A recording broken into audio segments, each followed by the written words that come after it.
Labaran Hamas ya tarwatsa tsare-tsaren Isra'ila. Wani bincike ya gano cewa kashi 6 cikin 10 na matasan Amurka na goyon bayan ƙungiyar Hamas akan Isra'ila, inda za ku ji cewa jihar Legas ta samu ayyukan naira tiriliyan 3 da biliyan 900 a shekarar biyu, fiye da jihohin Arewa gaba ɗaya. Gwamnatin tarayya na biyan 'yan bindigan kuɗin kashewa da kuɗin abinci, inji Nasiru El-Rufa'i, inda za ku ji cewa Liverpool ta lallasa Arsenal da ci ɗaya mai ban haushi a gasar Firimiya ta Ingila. Jama'a barkanmu da warhaka. Barkanmu da sake kasancewa a wannan lokaci mai albarka. Sunana Mudassir Sani da zan karanto muku cikakkun labaran. Za ku iya bibiyar labarukanmu a shafukan da muke da su na Facebook, YouTube ko kuma TikTok, ko shafinmu na Instagram, ko kuma kusa www.nurulhaqnews.com. To sai mu gyara zama domin jin cikakkun labaran. Rahotannin cikin gida sun bayyana cewa ƙungiyar Hamas ta ci gaba da gudanar da ayyukanta a cikin inganta tsaro na amfani da albarkatun da take da shi, taimakon waje, zurfin ƙasa da Gaza take da shi, da dabarun kuma yaƙi ɓoyayye. Rahotannin sun ƙara bayyana cewa Isra'ila ta fuskanci ƙalubale wajen daidaitawa da irin wannan yaƙi da tsare-tsaren da take da shi da kuma daidaito, inda akai-akai take fifita kare rayukan sojojinta fiye da cimma manufofin yaƙi da dabarun siyasa. Kazalika, an zargi Isra'ila da gazawa wajen tsara shirye-shiryen da aiwatar da, musamman a batun agaji na kuma jin kai. Takardar ta bayyana cewa salon da dakarun Isra'ila suka yi amfani da shi wajen rarraba agaji a cikin zirin Gaza ya baiwa Hamas damar ci gaba da tallata wani yankin yunwa, amma ya kasance mai tasiri wajen yada labaranta.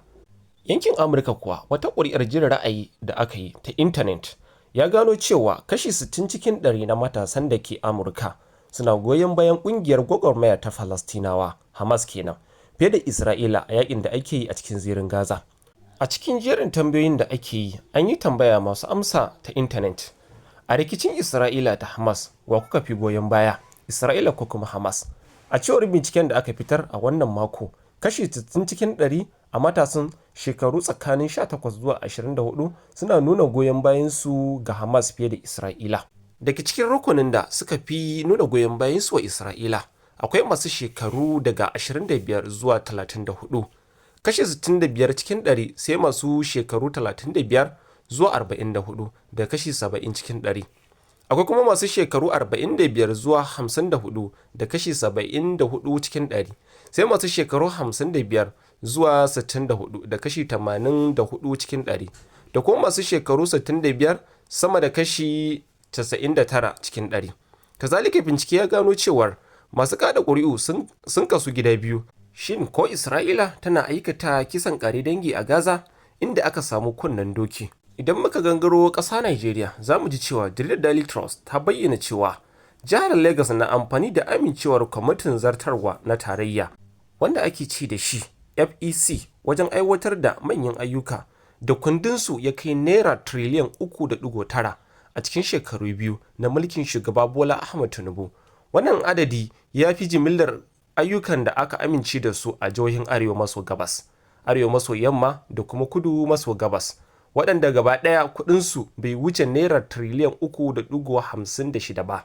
A cikin binciken, cikin shekaru biyu da suka gabata, FEC ta amince da ayyuka masu darajar naira tiriliyan 5.97 ga kudu maso yamma, tiriliyan 2.41 ga kudu maso kudu, biliyan 470.49 ga kudu maso gabas, tiriliyan 1.15 ga arewa ta tsakiya tare da Abuja, tiriliyan 2.7 ga arewa maso yamma, sannan sai biliyan 403.98 ga arewa maso gabas.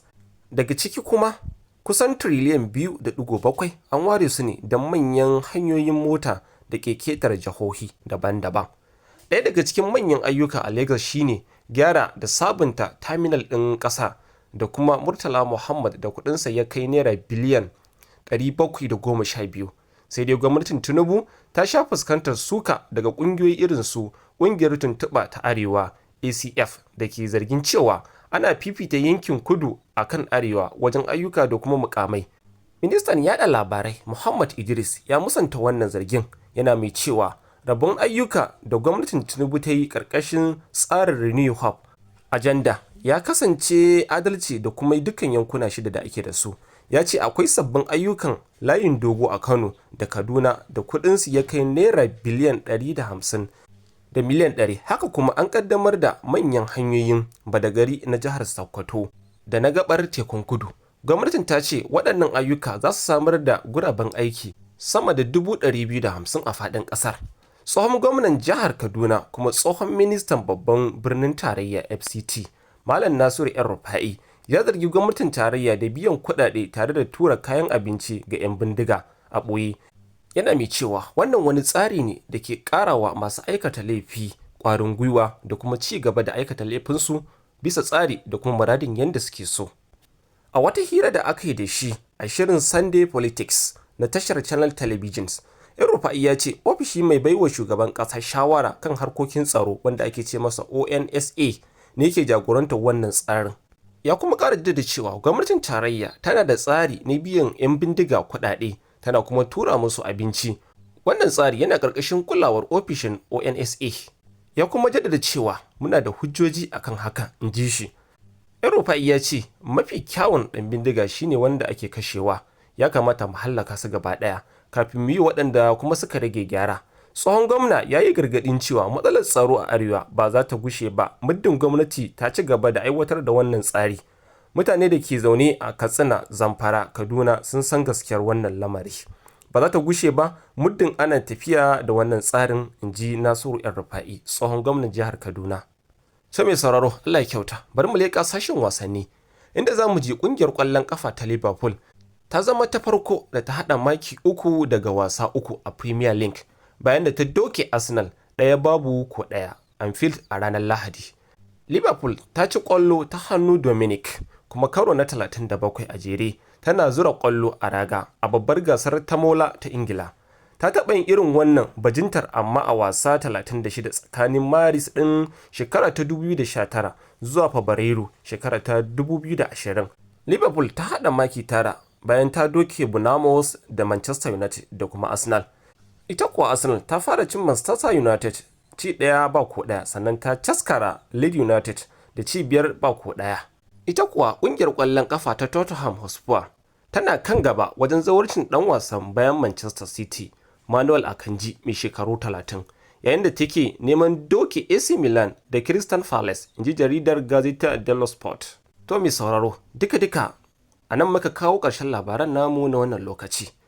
A madadin hukumar gudanarwa ta Nurul Haq, sai edita da ya tattara mana ya tace mana labaran, wato Ibrahim Hamisu, sai jagorancin Sa'idu Siraji Ajingi, Nuruddin Rabi'u Kwankwaso ne da ya sada ni da ku. Sai ni Mudassir Sani nake cewa mu tara in an jima da misalin karfe 8:30 don jin mu dauke da sabbin wasu labaran.